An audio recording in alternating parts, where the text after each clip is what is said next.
Class 12th में हम लोग चैप्टर 11 शुरू कर चुके हैं, एक लेक्चर इसमें हो चुका है। तो पहले हम लोग थोड़ा सा बेसिक से रिवाइज कर लेते हैं कि हम लोगों ने इसके पहले क्या देखा था, फिर उसके बाद आगे बढ़ते हैं। तो 3 डायमेंशनल ज्योमेट्री हम लोग त्रिविमीय ज्यामिति पढ़ रहे थे। सबसे पहला पॉइंट हमने देखा था कि किसी भी सदिश या रेखा का दिक् कोसाइन क्या होता है।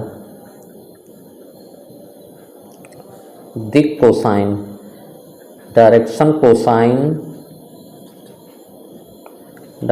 Cosine of A line. तो 3D ज्योमेट्री पढ़ने के लिए हमको एक्स वाई जेड 3 क्रमशः जो है लंब अक्ष जो है हमको लेने पड़ते हैं। एक्स अक्ष ये हो गया, ये वाई अक्ष और ये हमारा जेड अक्ष।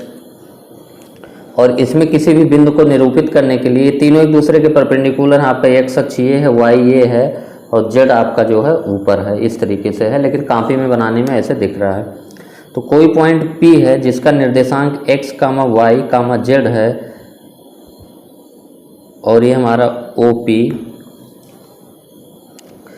तो ये हमारा जो सदिश OP x अक्षों के साथ, x अक्ष की धनात्मक के साथ अगर अल्फा एंगल बना रहा है, y अक्ष के साथ बीटा एंगल बना रहा है और z अक्ष के साथ गामा एंगल बना रहा है, तो जो cos alpha, cos beta, cos gamma, cos alpha, cos beta, cos gamma, ये हमारे जो है दिक् कोसाइन कहलाते हैं। और अगर निर्देशांक के पदों में देखा जाए तो और इसको अगर हम लोग r लेंथ होए, OP लेंथ अगर हम लोग मान लें कि r है, तो कॉस अल्फा जो होता है हमारा वो x by R, cos beta बराबर y बाई आर और कॉस गामा बराबर z बाई आर। ये हमारा डायरेक्शन कोसाइन होता है, इनको बोला जाता है cos alpha, cos beta, cos gamma. और इनको L, M और N से भी रिप्रेजेंट किया जाता है। और इनमें एक रिलेशन ये भी हम लोगों ने देखा था कि L square plus M square plus N square का जो मान होता है वो 1 होता है। L square plus M square plus N square equal to 1। और अगर किसी भी सदिश के डायरेक्शन कोसाइन, दिक् कोसाइन आपको पता है, तो उस सदिश की दिशा में एकांक सदिश भी हम लोगों ने लिखा था। ये जो r कैप यानी वेक्टर r की दिशा में जो एकांक सदिश आप लिख सकते हैं, L इंटू आई कैप प्लस M इंटू जे कैप प्लस N इंटू के कैप। तो ये 3 पॉइंट हम लोगों ने देखा था। क्योंकि इसको रिवाइज इसलिए करा रहे हैं क्योंकि आपका जो स्टार्टिंग यहीं से है, तो दिक् कोसाइन से ही अगर आप पकड़ बनाना शुरू कर देंगे तो ये पूरा चैप्टर आपके हाथ में आ जाएगा अच्छे से। और बाकी रटने से ये चैप्टर आप नहीं कर पाएंगे। तो दिक् कोसाइन हमारा क्या होता है, कोई भी सदिश जो है x धनात्मक x अक्ष के साथ अल्फा एंगल बना रहा है, y अक्ष के साथ बीटा, z अक्ष के साथ गामा, तो उनके कोसाइन का मान यानी कॉस, कोसाइन का मतलब कॉस होता है, cos alpha, cos beta, cos gamma, ये डायरेक्शन कोसाइन, दिक् कोसाइन कहलाते हैं। और निर्देशांक अगर x, y, z हो तो कॉस अल्फा की वैल्यू होती है x बाई आर, यानी x निर्देशांक बटा ये पूरा वेक्टर OP का मैग्नीट्यूड। और इसको निकालने के लिए हम लोगों ने यहाँ से अगर ये y अक्ष पे यहाँ पे परपेंडिकुलर ड्रा करें तो ये हमारा जो y ये लेंथ होगा, ये y होगा और ये एंगल बीटा है हमारा। तो इस समकोण त्रिभुज OP L में cos थीटा बराबर आधार बटा कर्ण, तो आधार हमारा y हो जाएगा और कर्ण हमारा r। तो ये पॉइंट हो गया। और ये हमारा r कैफ है किसी सदिश की दिशा में, किसी सदिश की दिशा में एकांक सदिश, जबकि उस सदिश के दिक् कोसाइन L, M, N है। तो ये आपका बुलेट पॉइंट है, आपका दिक् कोसाइन। ये पूरा कॉन्सेप्ट हम लोगों का क्लियर हो गया, दिक् कोसाइन क्या होता है। अब इसी से रिलेटेड हमारा अगला पॉइंट है दिक् अनुपात। हमारा हेडिंग क्या रहेगा, दिक् अनुपात।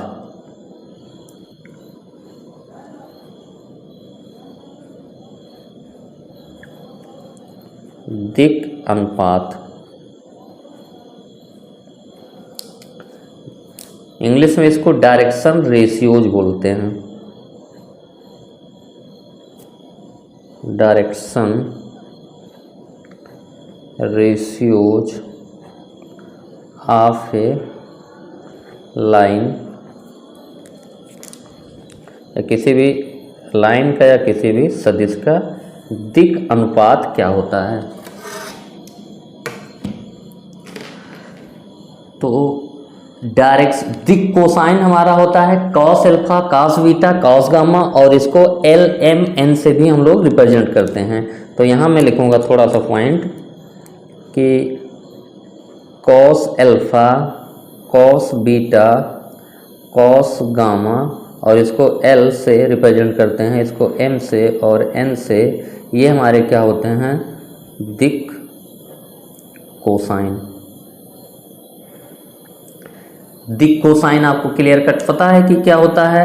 अब दिक् अनुपात हमारा क्या होता है, दिक् कोसाइन में किसी भी संख्या से गुणा कर दें आप, दिक् कोसाइन हमारे एल एम एन हैं, एल एम एन को जो है किसी भी संख्या से गुणा कर दें तो जो वैल्यू आएगा हमारा वो दिक् अनुपात कहलाएगा। तो इसको ऐसे समझिए कि lambda into L, lambda into M और लेमडा इंटू एन, ये हमारे दिक् अनुपात हो गए, दिक् अनुपात। और जहाँ लेमडा बिलोंग टू आर, यानी लेमडा कोई वास्तविक संख्या है। तो दिक् कोसाइन हमको पता है, दिक् कोसाइन एल एम एन होते हैं, इसमें किसी भी जो है वास्तविक संख्या से आप गुणा कर दें तो हमारा दिक् अनुपात मिल जाता है, और इस दिक् अनुपात को हम लोग ए बी सी से प्रदर्शित करते हैं, ए बी सी से। तो अगर इसका जो है एक लाइन में डिफिनीशन लिखना हो तो हम लोग क्या लिखेंगे कि दिक् कोसाइन की समानुपाती संख्याएं, ये जो हमारा एल एम एन है और lambda L, lambda M, lambda N, इनमें अनुपात देखिए, अगर डिवाइड करें तो यहाँ भी 1/, लेमडा, यहाँ भी 1/, लेमडा, यहाँ भी 1/, लेमडा आएगा। तो दिक् अनुपात का जो मतलब होता है, तो इसको एक लाइन में हम लोग लिख लेंगे कि दिक् कोसाइन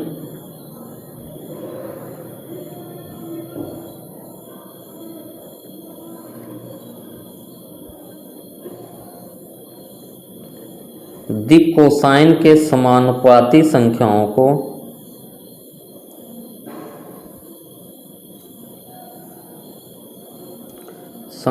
को रेखा के दिक् अनुपात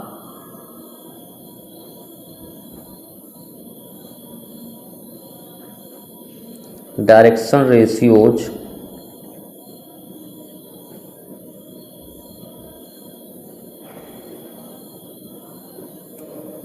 कहते हैं।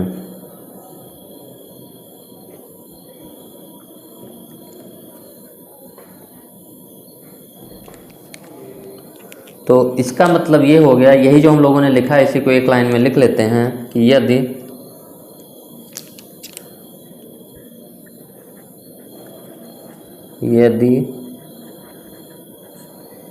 एक रेखा के दिक् कोसाइन, रेखा के दिक् कोसाइन एल एम एन व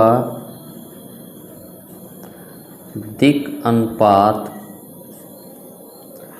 ए बी सी हो, तब किसी शून्येतर लेमडा बिलोंग टू आर के लिए, तो अगर आपका दिक् कोसाइन एल एम एन है और दिक् अनुपात ए बी सी है, तो आप क्या समझ में आ रहा है कि ये जो दिक् कोसाइन में किसी भी नंबर से मल्टीप्लाई करके ही हमारा ये आया होगा। तो इसका मतलब हम लोग क्या लिख सकते हैं, लेमडा बिलोंग आर के लिए ए जो हमारा होगा वो क्या होगा, लेमडा टाइम्स एल होगा, ठीक है, और जो बी होगा वो लेमडा टाइम्स एम होगा, और जो सी होगा वो हमारा लेमडा टाइम्स एन होगा। और दिक् अनुपात को कभी कभी दिक् संख्याएं भी कही जाती हैं। किसी बुक में आपको ये भी मिल सकता है कि दिक् संख्याएं। तो सिंपल सी बात है, दिक् कोसाइन में किसी भी वास्तविक संख्या से आप गुणा कर देंगे तो आपको दिक् अनुपात मिल जाएगा। यानी दिक् कोसाइन तो किसी भी सदिश का फिक्स होता है कि एक ही होगा, क्योंकि जो एंगल एक्स वाई जेड अक्षों के साथ बनाएगा धनात्मक अक्षों के साथ, उसके कॉस की वैल्यू तो एक ही आएगी। तो दिक् कोसाइन तो रेखा के एक ही होंगे सदिश के, लेकिन दिक् अनुपात बहुत सारे हो सकते हैं। क्योंकि अगर आपका एल एम एन है तो इसमें मान लो 2 से मल्टीप्लाई करेंगे तो 2l 2m 2n आपका एक दिक् अनुपात आ जाएगा, या 3 से मल्टीप्लाई कर दिए तब भी आ जाएगा। तो इसमें हम लोग एक लाइन लिख सकते हैं,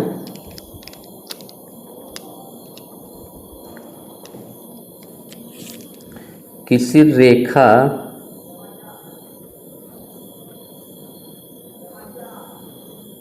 के दिक् अनुपातों, किसी रेखा के दिक् अनुपातों के असंख्य समूह होते हैं। क्योंकि दिक् कोसाइन आपका एल एम एन जैसे ही पता चला, उसमें किसी भी संख्या से आप मल्टीप्लाई कर देंगे। जैसे 2l 2m 2n, ये भी एक दिक् अनुपात हो गया। 3l 3m 3n, ये भी एक दिक् अनुपात हो गया। तो दिक् अनुपात जो होगा वो बहुत सारे होंगे, लेकिन दिक् कोसाइन जो होता है हमारा वो यूनिक होता है, एक ही होता है। ये हमारा दिक् अनुपात हो गया। अब अगला पॉइंट देखिए, हम लोग क्या करने जा रहे हैं। दिक् कोसाइन हमको पता चल गया, दिक् अनुपात पता चल गया।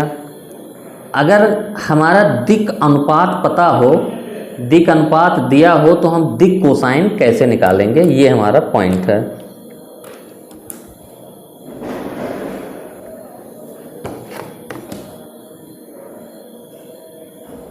तो हम लोगों का हेडिंग क्या होगा, दिक् अनुपात ज्ञात होने पर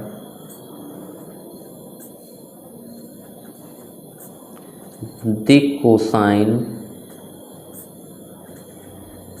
का मान ज्ञात करना।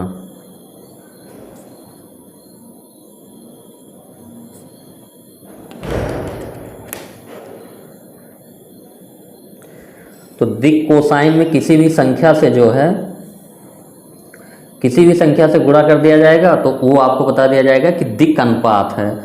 तो आपको ये नहीं पता रहेगा कि किस संख्या से गुणा किया गया होगा दिक् कोसाइन में, तो हमको वही निकालना है कि दिक् कोसाइन क्या रहा होगा। तो देखिए हम लोग क्या लिखते हैं इसमें एक पॉइंट कि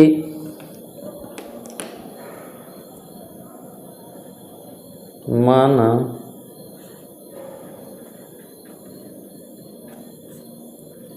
किसी रेखा के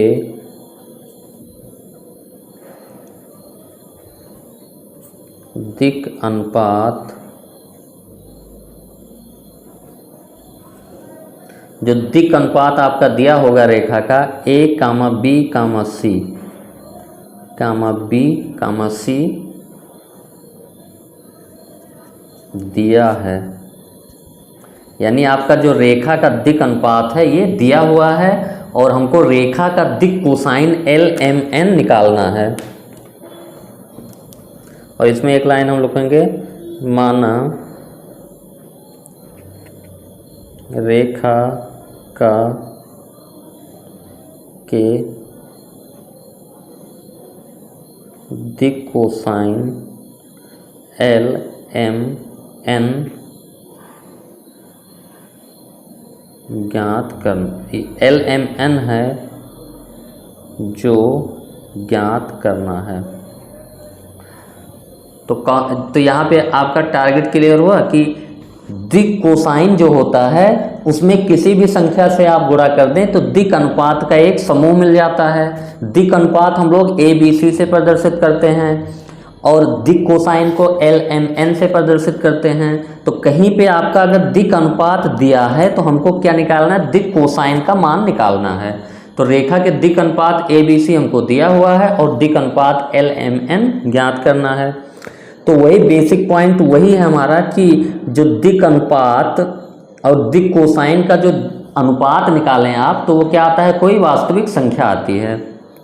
ये हम लोगों को पता है कि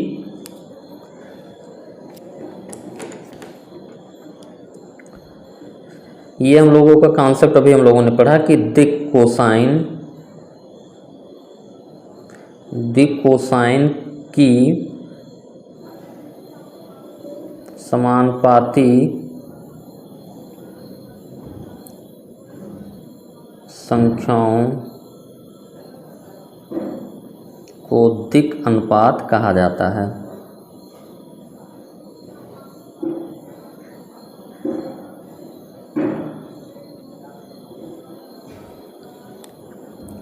तो सिंपल सी बात है, यहाँ पे जो हमारा a होगा वो L में लेमडा से गुणा करके बना होगा। तो हम लोग यहाँ पे क्या लिख सकते हैं, a equal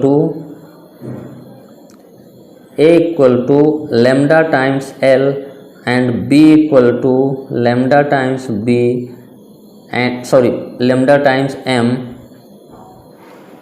and c equal to lambda times n, जहाँ लेमडा कोई वास्तविक संख्या है। तो ABC हमारा दिक् अनुपात है। हम लोग जानते हैं कि दिक् अनुपात ABC मिलता है दिक् कोसाइन में किसी भी वास्तविक संख्या से गुणा करके।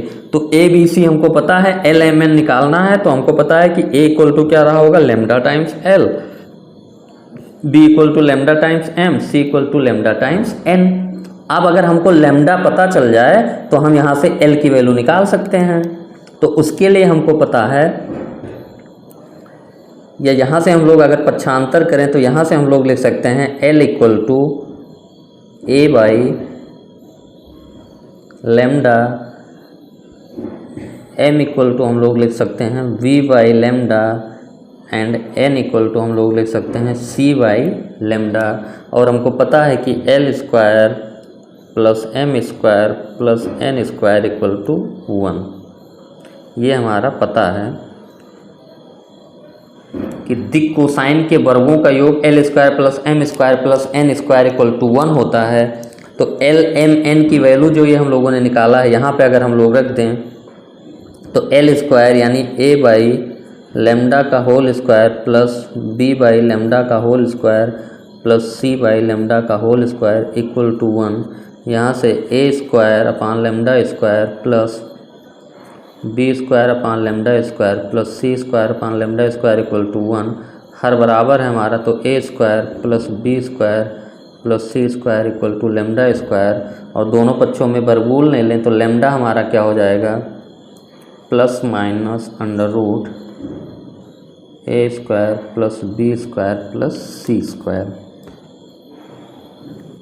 तो लेमडा की वैल्यू पता चल गई हमको, और हमको L निकालना था। तो L इक्वल टू क्या है हमारा, A बाई लेमडा। तो L की वैल्यू हमारा सीधा सीधा प्राप्त हो गया। तो L की वैल्यू क्या हो जाएगी, L इक्वल टू हमारा हो गया A बाई लेमडा, और A तो हमको ज्ञात है और लेमडा भी हमको पता चल गया इसके पदों में। तो A upon under root A square plus B square plus C square. M equal to हमारा क्या हो जाएगा, B बाई लेमडा यानी B by under root A square plus B square plus C square. N equal to हमारा हो गया C upon under root A square plus B square plus C square. तो इससे हमारा ये क्लियर हो गया कि अगर ABC दिक् अनुपातों का एक समूह दिया हो तो आपको उस रेखा के, और ये प्लस माइनस यहाँ पे आया है, प्लस माइनस हम लोग लगा देंगे क्योंकि रेखा के जो दिक् अनुपात होते हैं वो दिक् अनुपात 2 होते हैं। जब उनको हम लोग सदिश कर लेते हैं तो दिक् अनुपातों का एक समूह आता है, क्योंकि एक एंगल अगर अल्फा बन रहा है तो रेखा का अगले डायरेक्शन वाला एंगल हमारा पाई माइनस अल्फा बनाएगा, इसीलिए हमारा ये प्लस माइनस 2 आ रहा है। तो ये कॉन्सेप्ट हम लोगों को एकदम क्लियर हो गया कि अगर किसी रेखा के दिक् अनुपात ABC हो तो उसका जो दिक् कोसाइन होता है L equal to plus minus A upon under root A square plus B square plus C square. तो इसको हम लोग पॉइंट के रूप में लिख लेते हैं, बुलेट पॉइंट आपका, कि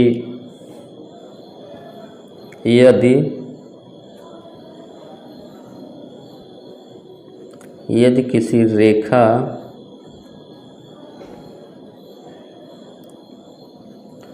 के दिक् अनुपात ए बी और सी हैं, तब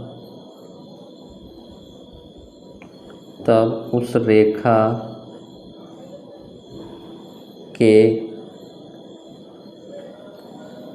दिक् कोसाइन, तो उस रेखा के दिक् कोसाइन क्या होगा, आपने पढ़ा a/√a² plus b² plus c² plus minus b/√a² plus b² plus c² और plus minus c/√a² plus b² plus c² होंगे।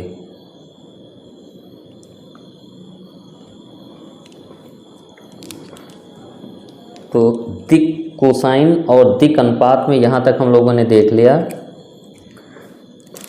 तो अगर आपका दिक् अनुपात ए बी सी दिया है तो ए बी सी में भी किसी नंबर से मल्टीप्लाई करेंगे तो वो भी दिक् अनुपात होगा। तो एक पॉइंट ये हम लोग लिख लेते हैं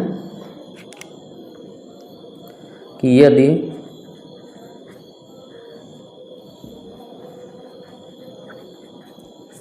यदि किसी रेखा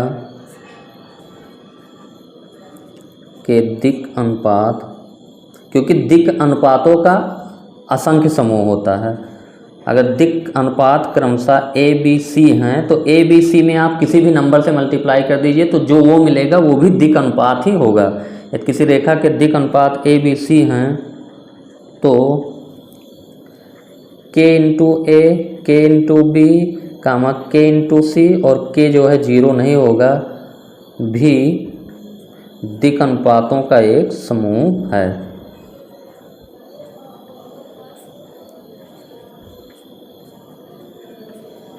दिक् अनुपातों का एक समूह है।